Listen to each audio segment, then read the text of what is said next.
previously talked about cryotherapy in class and the effect on the inflammatory reactions and the effect on pain. However, in extreme cryotherapy, participants are exposed to negative 110 degrees Celsius to 140 degrees Celsius in temperature, sometimes colder, for 1 to 4 minutes. And what happens is you go into one of these chambers and liquid nitrogen is expelled, creating these extremely low temperatures. And these can actually amplify the effects of cryotherapy that we have previously discussed. This was invented by Dr. Yamaguchi of Japan, originally to treat rheumatoid arthritis, but now it is being used to treat anything from skin conditions to help lose weight, and then to help obviously in the physiological aspects. So one important aspect is vasoconstriction and the hormonal effects. So it is found that extreme cryotherapy has an analgesic effect due to decreased sensory nerve transmission and reduced release of acetylcholine, therefore influencing pain threshold. These extreme temperatures have also seen to limit an increase in blood creatine kinase levels, increase anti-inflammatory cytokines, while simultaneously decreasing pro-inflammatory cytokines. Additionally, in combination of this vasoconstriction and a decrease in calcium levels, there is a decrease in the blood vessel's permeability to the immune cells, therefore the immune cells cannot perform diapedesis, reducing edema, inflammation, and pain. Reactive hyperemia is also another beneficial aspect of extreme cryotherapy. In terms of hormones, testosterone was seen to increase post-exposure to these extreme temperatures, and this is beneficial because testosterone protects against skeletal muscle degradation and helps decrease inflammation. Cortisol levels were seen to decrease, which is again beneficial because cortisol has a catabolic effect and tends to break down tissue. Norepinephrine was also seen to increase after a single whole body cryotherapy exposure, which could increase performance and increase one's readiness to perform. Proprioception was affected as well. So this was pretty controversial, but one study I found discussed joint position, sense, and maximal voluntary isometric contraction. So it found that these two aspects of proprioception were virtually unaffected following a whole body cryotherapy session, which you can see here by looking. There's essentially a very little difference in the force generated between the control group and the cold group. This is good because it shows that whole body cryotherapy does not increase the risk of proprioceptive injury. However, to the contrary, I did find an article that mentioned that balance was reduced due to decreased activities of muscle spindles leading to the suppression of the tendon reflex. So this could lead to proprioceptive injury if an athlete were to undergo an extreme cryotherapy treatment and then perform in a game or at practice. There's also seen to be an effect on DOMS. Whole body cryotherapy decreases the sensation of DOMS due to the analgesic effect. There's also an increased neutrophil circulation stimulated by angiogenesis and improved perfusion after whole body cryotherapy. And this was associated with reduced DOMS and improved recovery.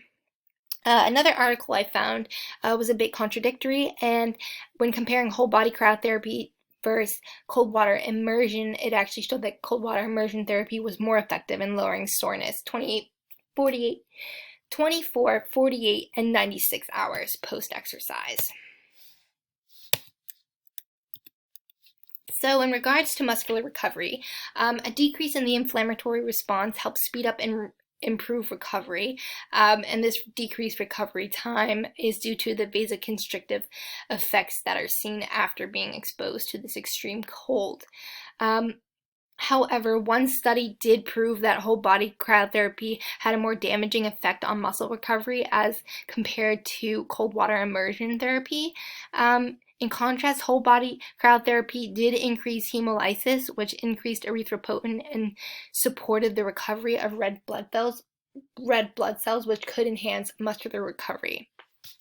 There was an increase in some athletes in pro-inflammatory cytokine interleukin 6. As we see in healthy men and tennis players, there was an increase as compared to the baseline, but in rugby players, in the runners, there was no effect, and there was actually a decrease in volleyball players. This can show that cryotherapy can have different effects on different athletes, and this should definitely be studied more. So, in regards to range of motion and flexibility, there is decreased neural activation, which increases range of motion. And this was seen in an experiment with the sit and reach exercise. So we can see here the chart from that study. You can definitely see a clear difference. The whole body cryotherapy treated group had a greater range of motion in those hamstrings as compared to the control group in both females and males. So additionally, extreme cryotherapy for a stretch muscle can cause depression of the stretch reflex through stimulation of the primary and secondary muscle spindle afferent fibers, decreasing gamma activity and lowering muscles thresholds to interfere in muscle excitability. So there's definitely seemed to be an effect on flexibility and range of motion from what I have found. In regards to athletes and enhanced performance, one study I found involving high-intensity exercise, and then the athletes underwent a whole-body cryotherapy session and then were asked to perform this high-intensity exercise 30 minutes later. In this case, the high-intensity exercise was a vertical jump. And as you can see here from the study, that compared to the control group, there was no increase in the jump height, power, or velocity. Proving that there really was no effect of this extreme cryotherapy. However, another study about professional soccer players did prove and did see an increase in salivary and free testosterone, which we know has a protective effect on muscles. So this was seen to enhance performance.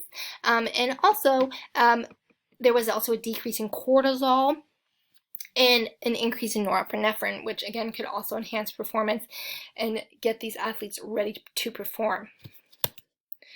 In regards to rehabilitation and recovery, what I found on this topic was pretty promising. In both fibromyalgia and multiple sclerosis patients who underwent extreme cryotherapy, there seemed to be a large impact on mental health, a decrease in depression, and improvement in mood and overall quality of life. Pain was also reduced due to the slowed nerve conduction, and these effects lasted about a month after these 10 whole-body cryotherapy sessions occurred. In regards to rheumatoid arthritis, the whole-body cryotherapy group did not exhibit better analgesic effects than the control, but did have a decreased reduction in duration of morning stiffness after being exposed to the whole-body cryotherapy as compared to the regular control treatment of typical physical therapy. So, future and conclusion. In many of these studies, there was an absence in standardization of protocols such as temperature of cryo chamber, minutes in the cryo chamber, and the device used for the whole body cryotherapy. It would also be of interest to conduct more studies that consider the anthropometric and gender characteristics of subjects to determine the individualized exposure protocols.